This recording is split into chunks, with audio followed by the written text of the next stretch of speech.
Hey guys, welcome back to Wisco Beer Run. It is wine night, so if you've been following along with the rhubarb and strawberry wine that I've been making, I got everything set up. Got a bag of fruit in there. You can go back and look at the other videos on what I put in there.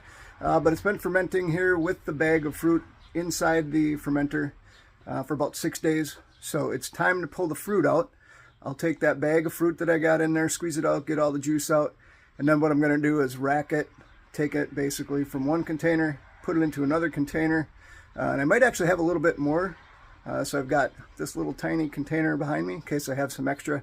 I'll show you here what we got going on. Alright, so there is my fermenter. So it's got the bag of fruit in it with all the wine that I'm making. I'm going to transfer that into this 6-gallon carboy, 6.5 gallon, whatever it is. So I'm going to take it out of there. I'm going to put it in here. That's where it's going to finish fermenting. And I've got a empty bucket to drop my fruit bag into. And I got this little 2-gallon fermenter just in case I have some leftovers. So, like I said, I'm going to check this out. I will try to get you a picture of it. I'll just pull the bag out, but I'm going to spin that top off and see what it looks like. So we'll be back in 1 second. Alright guys, here we go. Moment of truth. Spin the top off of this thing. Put this over here. Alright. So you can see that bag of fruit in there, and you can see that it's been fermenting. You can see the foamy stuff in there.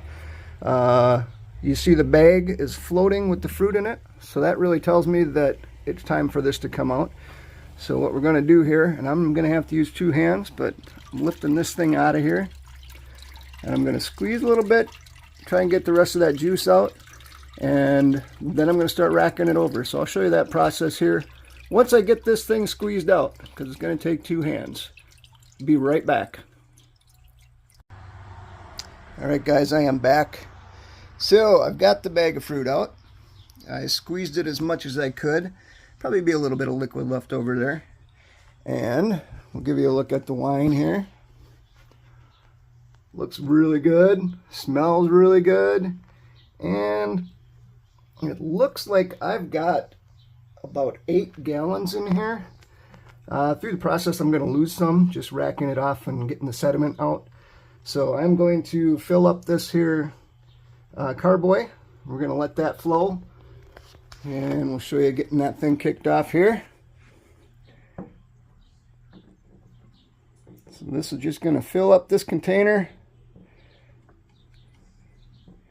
We'll do it slow because there's probably a little bit of sediment stuff on the bottom that I don't want. But we're going to let this run. Sorry about my feet in that picture. But you can probably kind of tell it's got a really nice pinkish color to it. Smells great. Smells like wine already, so it's going to be fermenting a little bit yet.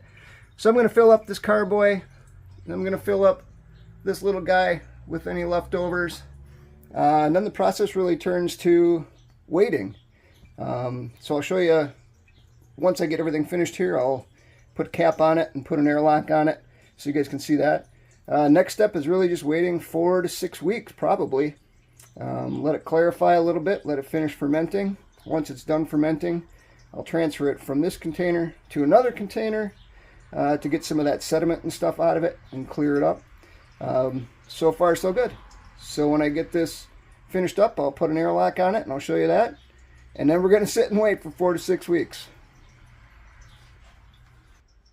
So I appreciate you guys watching. Like I said before, try this process. It's pretty easy. It takes a little bit of equipment, a little bit of time, a lot of sanitation. I should have mentioned that.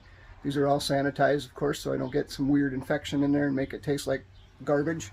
But take some time. It's a fun process. So I will come back with the last step here. Might just do a picture of the airlock and stuff. But now we sit and wait. But it's smelling good, looking good, and I'm pretty sure it's going to taste good when we're done. Hey guys, back here again.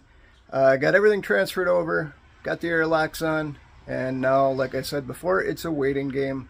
So here's the outcome of what we've got in there, and we'll sit on this for about 4 to 6 weeks until it stops fermenting, and then we'll rack it, clarify it, and at some point we'll bottle it. So I'm going to flip this around and you guys take a look at it. All right. So there we go. There's one big carboy. So I'm guessing that's about 6 gallons, maybe a little more than 6 gallons right there. And I definitely had enough to get this little guy set up as well. So all told, I've got about probably close to 8 gallons there. And like I said, I'll lose a little bit as I'm racking and getting rid of the sediment and that kind of thing. But I should probably I'll probably get around 7 gallons of good wine out of this. So, and as you can see, I just finished this up and got the airlock on it. And it's going to bubble here in a second. So what that's going to tell us, it is definitely still fermenting. So no worries, everything should be good. And of course it's not going to go, it'll speed up here as time goes on, but everything's looking pretty good so far. So thank you guys once again for watching, and we will catch up on the next steps. So it looks good, great color. Hey, thank you again for watching. You guys take care.